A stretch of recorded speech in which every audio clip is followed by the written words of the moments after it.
Ei pessoal, tudo bem? Aqui é o Felipe e na aula de hoje a gente vai falar um pouquinho mais sobre a teoria de resistência dos materiais. Mas antes da gente começar, eu gostaria de pedir para vocês deixarem aqui nos comentários outros exercícios que vocês têm dúvidas, para que eu possa resolver para vocês em outros vídeos. Também não se esqueçam de se inscrever no canal, isso vai ajudar demais para fazer esse canal crescer e ajudar outras pessoas. Isso é muito importante, cada inscrito vale muito. Também segue a gente lá no Instagram, @ei.passei.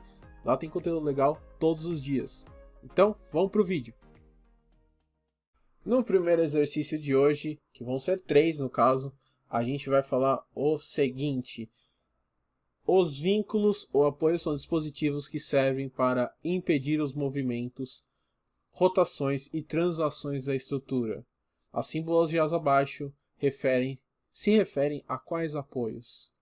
Bom, se vocês já assistiram o outro vídeo que eu já fiz aqui no canal sobre apoios e reações de apoios, vocês já deverão saber de cara a resposta disso. Então, se vocês quiserem com bem mais detalhe, vocês podem ir lá ver no vídeo. Eu vou deixar no card aqui em cima. É só clicar lá depois desse vídeo e ver.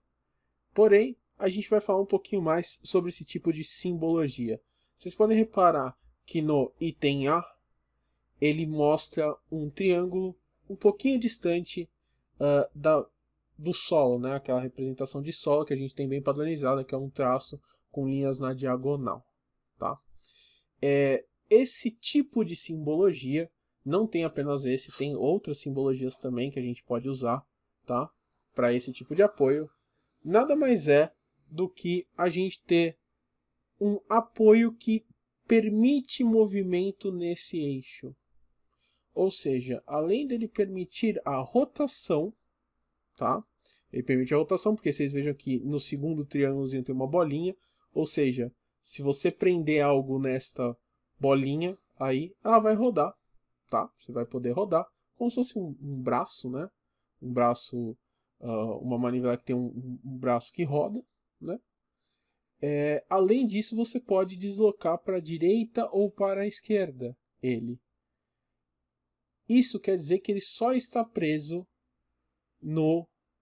na vertical, ou seja, ele é dito como sendo um apoio simples, uma vez que ele só tem uma reação de apoio. O outro, por outro lado, ele está grudado no chão. Ele ainda permite a rotação, porque ele tem a bolinha ali em cima, né? Quer dizer, ele permite rotacionar algo em volta dele. Contudo, você não permite nem ele ir para cima nem para baixo, nem para a direita nem para a esquerda. Um exemplo bem comum que a gente usaria nesse tipo de apoio seria, por exemplo,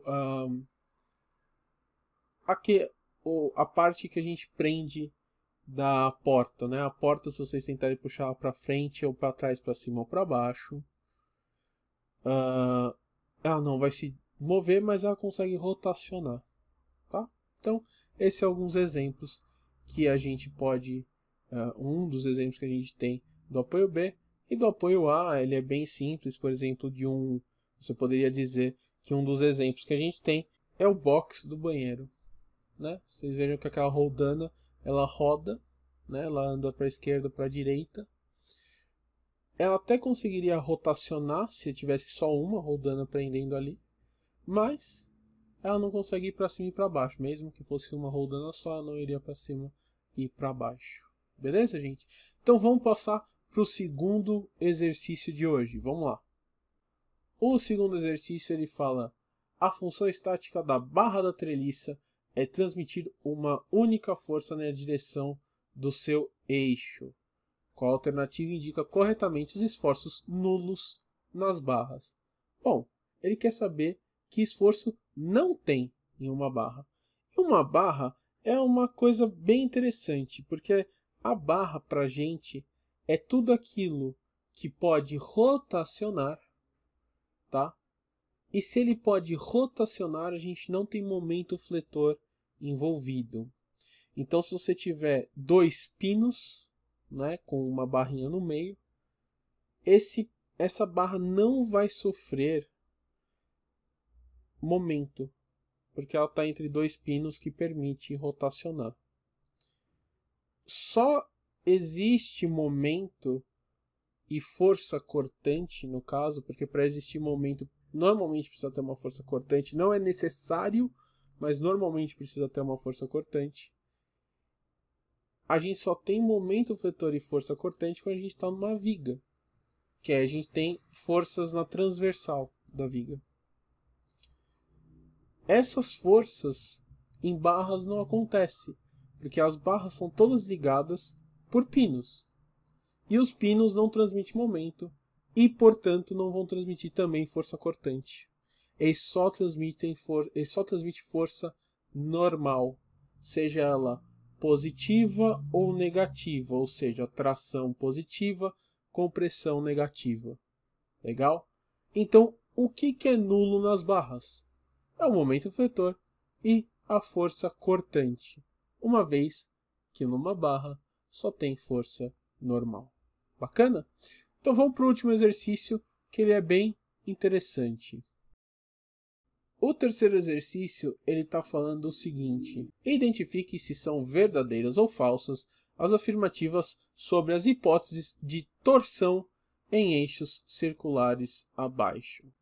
A primeira ele fala o seguinte: seções planas permanecem planas ao eixo longitudinal.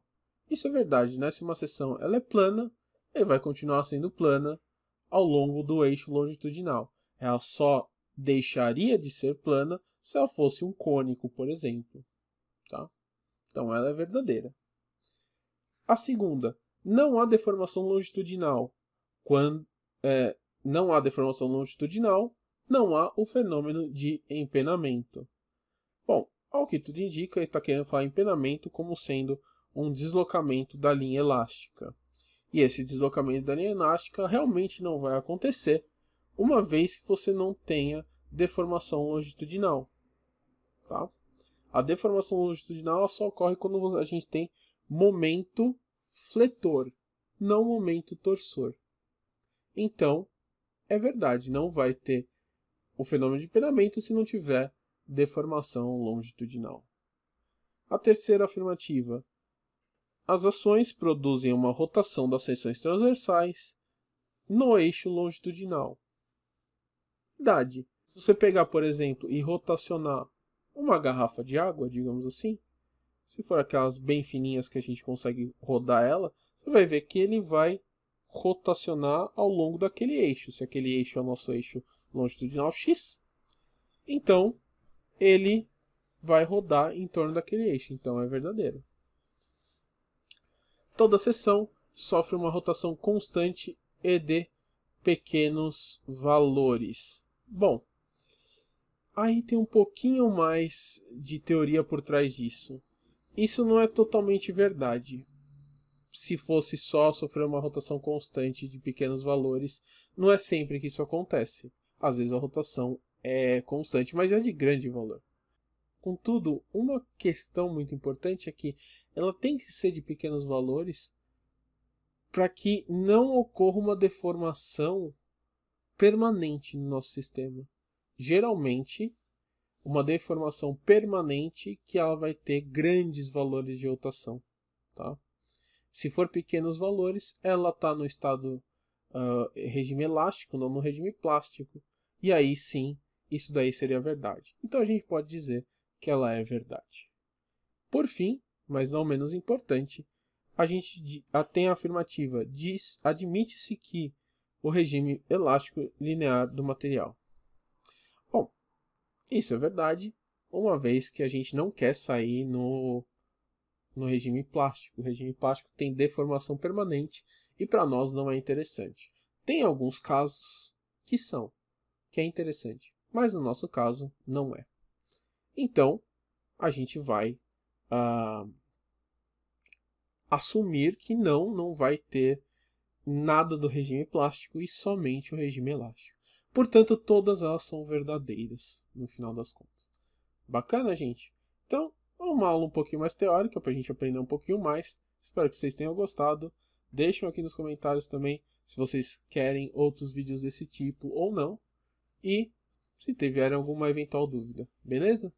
Então, um grande abraço para vocês e até a próxima aula. Valeu!